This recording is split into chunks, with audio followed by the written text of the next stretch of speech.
दोस्तों नमस्कार, मेरा नाम प्रशांत है और आप देखना शुरू कर चुके हैं आपका अपना चैनल यूपी फैक्टर।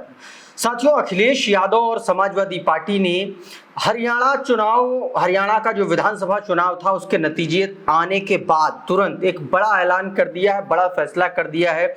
क्या वो फैसला किया है, आज के इस वीडियो में हम आपको बताने जा रहे हैं। साथियों, साथ ही आपको बताएंगे कि अखिलेश यादव ने हरियाणा विधानसभा चुनाव के नतीजों पर क्या कहा है। उत्तर प्रदेश में आने वाले वक्त में अब समाजवादी पार्टी की कांग्रेस को लेकर के क्या रणनीति रहेगी, इसके बारे में भी बात करेंगे। लेकिन सबसे पहले आपको बताते हैं कि कौन सा बड़ा फैसला अखिलेश यादव ने कर दिया है उत्तर प्रदेश में आने वाले 10 सीटों पर विधानसभा के उपचुनाव को लेकर के। साथियों, आप सभी को मैं बता दूं कि समाजवादी पार्टी ने 10 विधानसभा सीटों पर होने वाले उपचुनाव को लेकर के अपने उम्मीदवारों का ऐलान कर दिया है।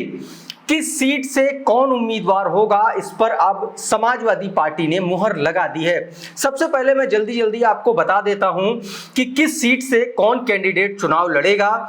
इसके अलावा मैं आपको यह भी बताऊंगा कि वो कौन सी सीटें अभी बची हैं जहां पर समाजवादी पार्टी के कैंडिडेट के नामों का ऐलान होना बाकी है। लेकिन जिन सीटों पर ऐलान हो चुका है पहले उनके बारे में बताएंगे, फिर उन सीटों का समीकरण आपको समझाएंगे और उसके बाद अखिलेश यादव का हरियाणा विधानसभा चुनाव के नतीजों पर क्या कहना रहा है कांग्रेस पार्टी पर, उसके बारे में बताएंगे। और कैसे अब अखिलेश यादव कांग्रेस को लेकर के एक बड़ा बयान उपचुनाव के मद्देनजर दे दिया है, वो भी बात करेंगे। सबसे पहले ये जो कैंडिडेट हैं ये कौन कौन सी सीटों से उतारे हैं समाजवादी पार्टी ने, उनके बारे में आप जान लीजिए। देखिए, सबसे पहले तो करहल विधानसभा सीट है। करहल विधानसभा सीट से तेज प्रताप यादव के नाम का ऐलान हो चुका है। इस सीट पर तेज प्रताप यादव के नाम का ऐलान आप सभी को पता है कि कल परसों रामगोपाल यादव ने, जो समाजवादी पार्टी के राष्ट्रीय महासचिव हैं, अखिलेश यादव के चाचा जी हैं, उन्होंने ऐलान कर दिया था तेज प्रताप यादव का। और पहले से ही ये कयास लगाए जा रहे थे क्योंकि तेज प्रताप यादव अखिलेश यादव और डिंपल यादव के काफी करीबी माने जाते हैं। करहल विधानसभा वो सीट है जो समाजवादी पार्टी का गढ़ मानी जाती है। 2022 के विधानसभा चुनाव में केंद्रीय मंत्री एसपी सिंह बघेल इस सीट पर अखिलेश यादव के सामने चुनाव लड़े थे और बहुत बुरी तरीके से चुनाव हारे थे। साथियों, साल 2000 से लगातार 2001-2 से लेकर के अभी तक समाजवादी पार्टी के कब्जे में ही ये सीट रही है। इस सीट पर भारतीय जनता पार्टी सिर्फ एक बार चुनाव जीती है। उसके बाद जो भारतीय जनता पार्टी के जो कैंडिडेट थे वो समाजवादी पार्टी में आ गए। उसके बाद से लगातार समाजवादी पार्टी इस सीट पर कब्जा करते हुए चली आ रही है। अगली सीट है सीसामऊ। सीसामऊ सीट से अखिलेश यादव ने, समाजवादी पार्टी ने कैंडिडेट का नाम का ऐलान कर दिया है। सीसामऊ सीट पर नसीम सोलंकी के नाम का ऐलान किया गया है। जो पत्नी है इरफान सोलंकी की, उनको चुनाव लड़ाने जा रही है समाजवादी पार्टी। ये भी समाजवादी पार्टी का एक मजबूत किला है, मजबूत गढ़ है। पिछले 20 साल से इस सीट पर समाजवादी पार्टी अजेय रही है और इस सीट की खासियत ये है कि यहाँ पर समाजवादी पार्टी को मुस्लिम कैंडिडेट उतारने के बावजूद हिंदू वोटर्स पूरी तरीके से सपोर्ट करते हैं। इस सीट के समीकरण कुछ इस तरीके से हैं।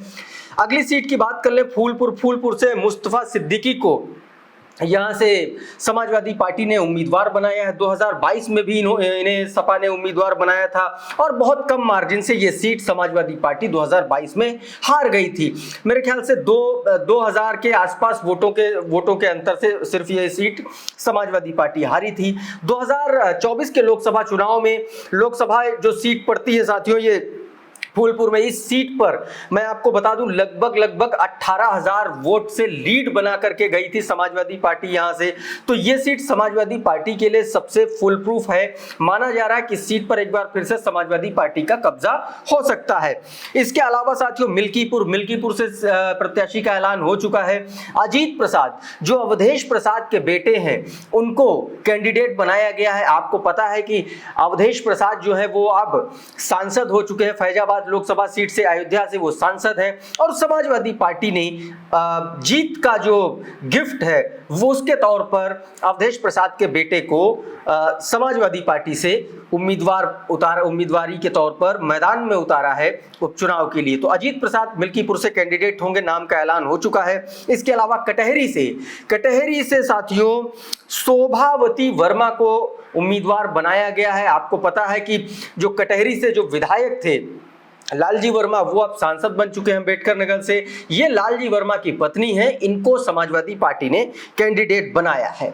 इसके साथ ही मझवा सीट से ज्योति बिंद को उम्मीदवार बनाया गया है। साथियों, मझवा वो सीट है जहां से समाजवादी पार्टी लोकसभा का चुनाव हार गई थी। मिर्जापुर लोकसभा के अंतर्गत ये सीट आती है। मिर्जापुर से रमेश बिंद जो भारतीय जनता पार्टी छोड़ करके समाजवादी पार्टी में आए थे और फिर समाजवादी पार्टी से उन्होंने चुनाव लड़ा था, लेकिन विनोद बिंद जो भारतीय जनता पार्टी के कैंडिडेट थे, निषाद पार्टी के जो कैंडिडेट थे भदोही से, उन्होंने साथियों वो सीट वहां से वो सांसद बन गए। ऐसे में अब इस सीट पर रमेश बिंद की बेटी हैं ये ज्योति बिंद, उनको समाजवादी पार्टी ने उम्मीदवार उतारा है। इसके अलावा साथियों अब बात करते हैं कि अखिलेश यादव ने हरियाणा एक और 6 सीटों पर कैंडिडेट उतार दी हैं। 4 सीटें बची हैं, इसमें से पश्चिमी उत्तर प्रदेश की सीटें बची हैं, खैर विधानसभा सीट बची है, मुरादाबाद की कुंदर की सीट बची है, इसके अलावा आप गाजियाबाद की सदर सीट बची है और एक सीट बची है साथियों जिसका नाम है, एक तो कुंदर की हो गई, मीरापुर हो गई, खैर हो गई और आपका गाजियाबाद सदर। इन 4 सीटों पर उम्मीदवार उतारने जा रही है समाजवादी पार्टी। लेकिन ये जो 4 सीटें बची हैं, इनमें से अब कहा जा रहा है कि सिर्फ एक ही सीट कांग्रेस पार्टी को मिलेगी। गाजियाबाद की सदर सीट, वहां पर चुनाव लड़ना है तो लड़े, अन्यथा बाहर जाती है गठबंधन से तो जाए। इसका मन पूरी तरीके से अखिलेश यादव ने बना दिया और इसके संकेत अखिलेश यादव ने हरियाणा विधानसभा के चुनाव के नतीजे आने के साथ ही अपने एक्स पर किए गए पोस्ट में उन्होंने इसके संकेत दे दिए थे। साथियों, अखिलेश यादव ने क्या कुछ पोस्ट किया था हरियाणा विधानसभा के चुनाव के नतीजों को लेकर के,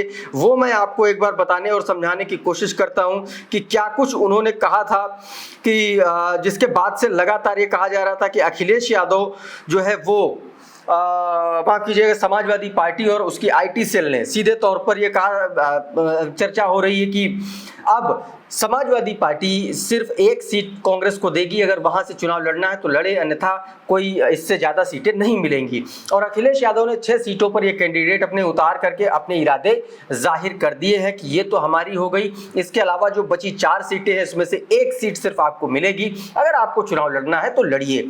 अखिलेश यादव ने कल इशारों में ये भी कहा था कि कांग्रेस पार्टी को अगर हरियाणा में समाजवादी पार्टी को 2-3 सीटें अगर दे देती कांग्रेस पार्टी तो हालात कुछ और होते, हालात बदल गए होते या कांग्रेस पार्टी वहां पर सरकार बना लेती। लेकिन हरियाणा के चुनाव के नतीजे आने के बाद तुरंत अखिलेश यादव का इस तरीके से नामों का, उम्मीदवारों का ऐलान करना कांग्रेस पार्टी पर एक दबाव है।